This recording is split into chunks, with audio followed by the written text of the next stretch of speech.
True crime breaking news. New charges against R. Kelly, connected with an illegal marriage to a 15-year-old. And his girlfriend, Joycelyn Savage, resurfaces, now defending him. One of his first accusers is here, revealing all she knows. Plus, the horrific tragedy in Pennsylvania. A mom accused of hanging her 2 children, staging their murder to look like a suicide. Coming up next.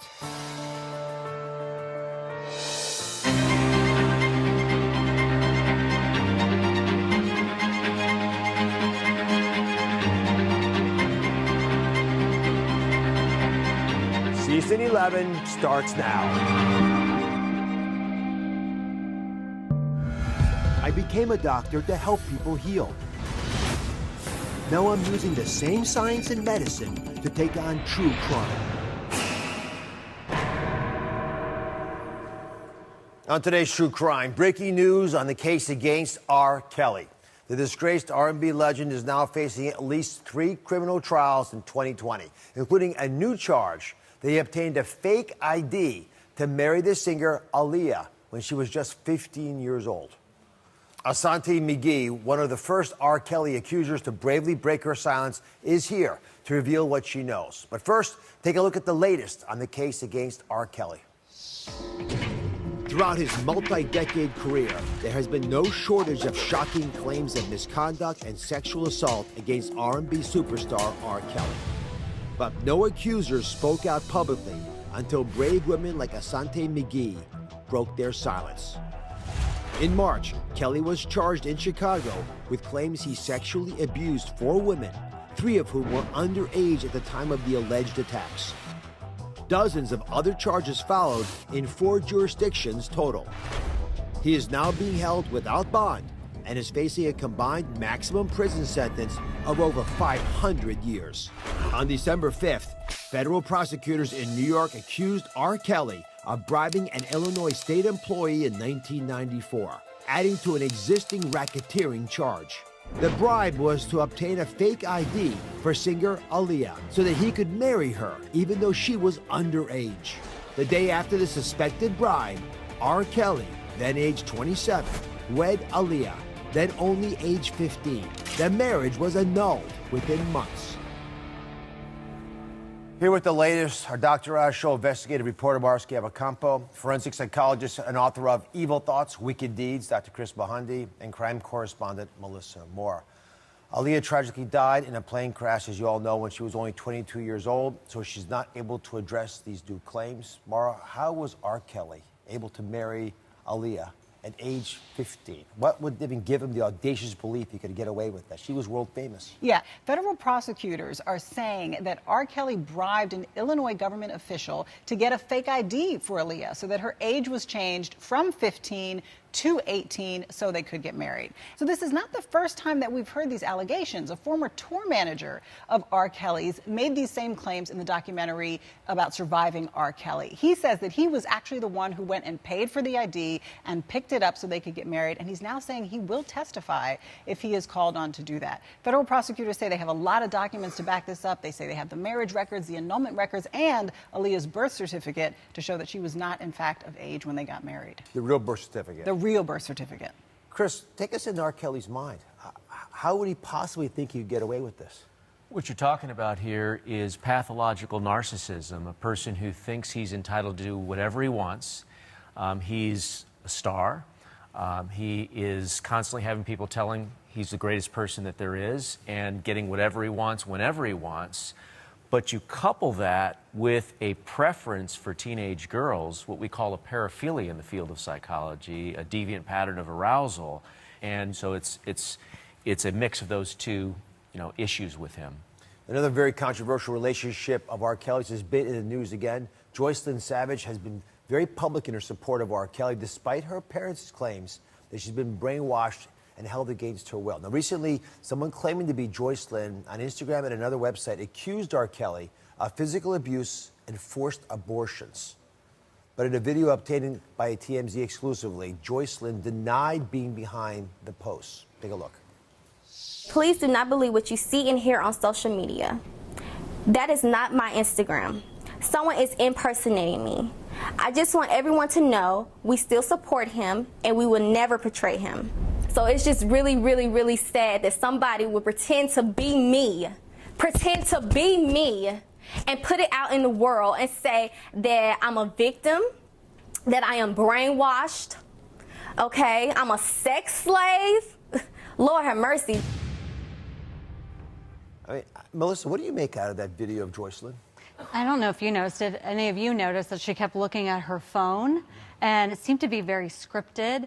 And also, we were talking earlier, and you were saying that she kept bringing up the word "we," and I thought that was interesting. Right, a sense of not having her own identity, but rather that she's grabbed a hold of this shared narrative that sounds very scripted. And the idea is what we call thought reform. Some people call it brainwashing, is to have them internalize these values. But this is part of the argument I think the parents are making, because in response to Joycelyn's video supporting R. Kelly, the Savage family's attorney, that's the parents, told TMZ in part, "We're saddened and disappointed to learn that Joycelyn Savage has said that she was not the person operating her account for nearly 3 years.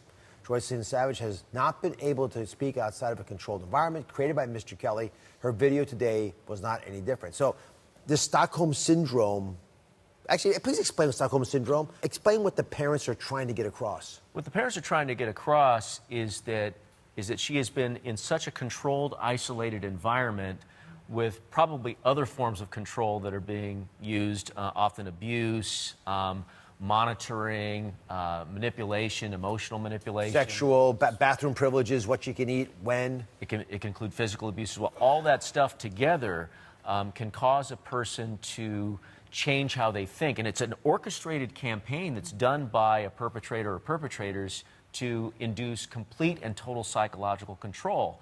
The Stockholm Syndrome comes from a situation that occurred in Sweden where some people were taken hostage in a bank.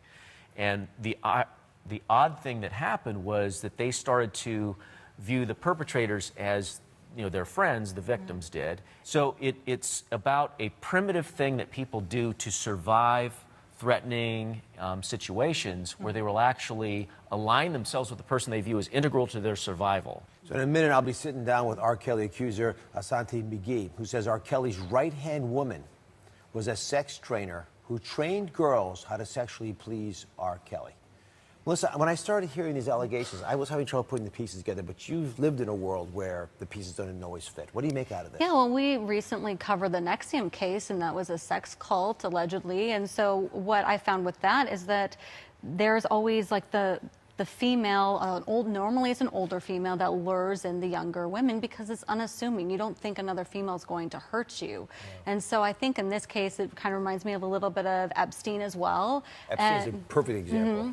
They're teaching them the rules. Right. And of course, they're attracting people that are naive, innocent, starstruck, and then manipulating that in order to indoctrinate them with these new ideas.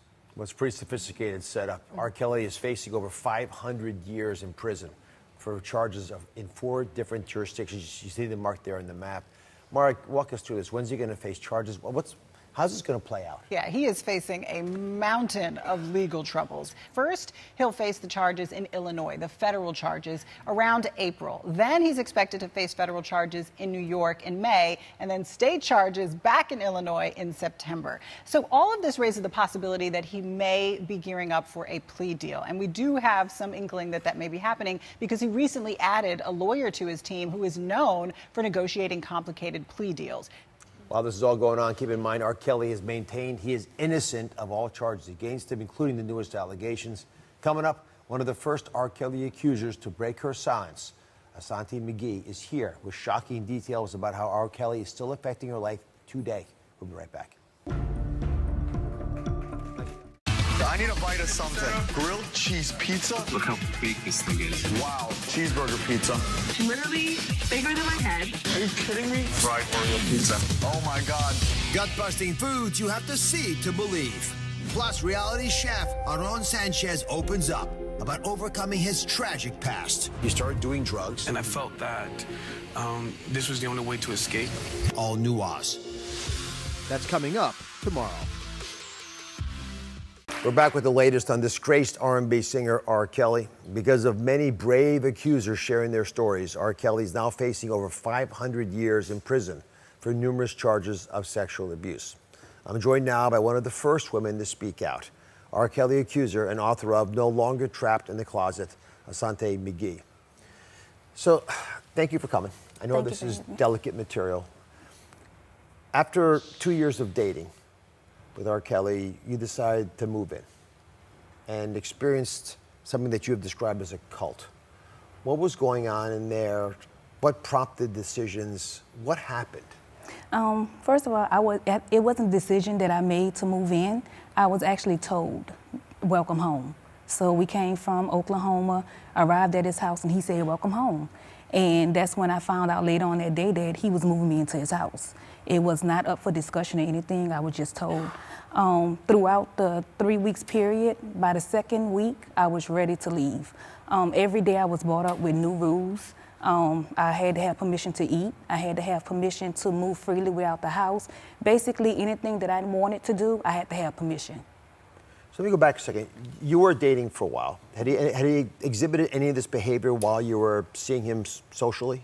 No, he would do like little small things as far as I had to let him know my whereabouts. Whenever I got into a taxi or a cab heading to him, I could not talk to the driver. Always keep your headphones on. Don't try to engage in a conversation, anything like that. So I thought it was more for him protecting me, not him controlling me. In the house, there were certain things that happened that have caused you to believe it was a cult. If you can, walk me through the people you met, the activities that you saw, what you witnessed. Even before moving to the house, one of the earlier things that he showed me, maybe like a month before moving to the house, he introduced me to the trainer. The trainer? Yes. The trainer, I was told she's someone to teach me how to please him. So basically, she would give me instructions sexually, how to please him, what he liked and what he didn't like. And so when we got to the home, it was me, the trainer, and Azrael there. We was together. We arrived at the house. He showed us the bedrooms and everything. And from that moment, that's when he just, started giving me the rules every day. Because I remember having to go to the bathroom, to the kitchen, wherever. You had to knock on. And he actually gave me an example. One day, I was walking freely through the house because I thought everyone was in their room, and I was trying to go to the kitchen. When I went into the main living room, he was in there with Joycelyn. They was not doing anything sexually, they were just talking. And when I walked in, I said, oops. And that's when he was like, that's the reason why I have to have rules implemented in here, because suppose I was effing a rabbit. And in my mind, I'm like, what does this situation have to do with what's going on right now? So you're effing a what? A rabbit. A rabbit? Yes, that's the scenario he gave me. And that's the reason why he have the rules for me to have to walk through the house and knock on each wall until someone say come in.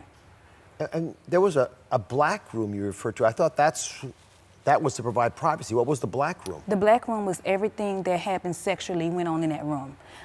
If he texted you and said, meet me in the black room, you were to meet him in the black room. In that black room, it was a bed, had black comforter, black accessories on the bed. You had like a sofa and a chair, the walls was painted black. He had black curtains, and even the bathroom was black. The toilet was black, the sink, everything was blacked out in there.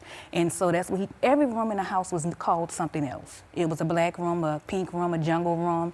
Every room had a name to it. And would the trainer meet people in the black room? Mm-hmm. And there was actually one time where I was trying to sneak out my room to go downstairs, and Joycelyn, the trainer, and another girl, all three of them coming out of the black room with their heads down, and I hurried and ran back in my room. Were you surprised that the trainer wasn't there to protect you or support you, and it seemed like it was doing the opposite? I think I was confused more than anything. Because, her telling me, she's here to train me, and he's explained it to me. And as the days went by and we were going into the black room, and she's basically directing the movie. And then, he'll tell her to do different things to me, and he'll sit in the back and he's directing the movie and he's recording it. And so I think my mind I just didn't know what to think and what to believe. So R. Kelly, again, has denied all claims of sexual abuse. Asante, you've seen the video, I gather, of Joycelyn, right? Yes. What do you think of her reading that statement? It was definitely scripted. Because if you notice, everything was we. It was never I. And it was to the situation they have to control her to make sure she stays on point, so she don't say anything that will maybe incriminate him. So they have to make sure she doesn't make a mistake and say the wrong things. So after Joycelyn released her video confirming the social media posts attributed to her were fake, her family released this statement. I'm going to read this for you, okay, Joycelyn, and everybody else. Although we can now verify that it wasn't her account, these are allegations that our own independent investigation found to be accurate. The posts claimed that Joycelyn had gotten pregnant twice and R. Kelly had forced her to get abortions. So, Asante, having witnessed what you saw, do you think that those allegations are plausible? Definitely. As far as the being forced for the abortions, that's something that I can believe. Did he ever talk about Aaliyah? Never. Rob is very private. He does not just expose his business, go talk about everything that he has going on in relationships. What I can say personally, he has never spoken about Aaliyah in my presence. So after you shared your experiences on surviving R. Kelly, you received lots of threats, harsh comments. Do you still fear for your life, and how has that affected you? It's time that I've wanted to give up, but then when I check my messages and I see that one message that out of thousands of, hurt messages, they'll tell me, because of you, I left my abuser last week. Yeah. And so when I hear those stories, those are the stories that make me want to continue being an advocate and speaking my truth, no matter how much backlash I receive for telling my truth. Good for you. Takes a lot to be brave in the face of, especially in a controversial area like this. What's the message you would like to deliver that Joycelyn Savage and Azriel Clary should be hearing? Just know that there are people out here that really love you and really concerned about your safety. Even if you don't feel comfortable with reaching out to your parents because there's a lot of media attention, reach someone that won't judge you, because I feel like being in an abusive relationship, the biggest thing for us not coming forward is being judged. It's embarrassing. I hear a lot of people say, oh, you're old enough, I would never be in that situation. You never know what situation you'll be in until you're actually in that situation. After I left my ex, I promised myself I would never allow another man to abuse me. And I ended up with Rob. And even when R. Kelly, even when I got with him and moved in that house and saw the abusiveness, I cried to God. I'm like, why me? Why did you put me in the same situation? But then I had to realize he put me in that situation for a short time to be the voice for the voiceless. So it gave me the courage to speak out, to let people know what he's doing. And I really didn't know he had as many victims that he has now. Why did you finally decide to leave? How did you get the guts to make that kind of a move? It has to do with my previous relationships being abused, and I knew that was not the way that I wanted to be treated. And just being a mother, how could I continue being in abusive relationships? What example I'm teaching my children? Thank you for coming on and for taking the move you did. Thank you so much. No longer trapped in the closet, the Asante McGee story, it's available now. Coming up, it was a tragedy that shocked the world. An 8-year-old boy and his 4-year-old sister found hanging in their basement.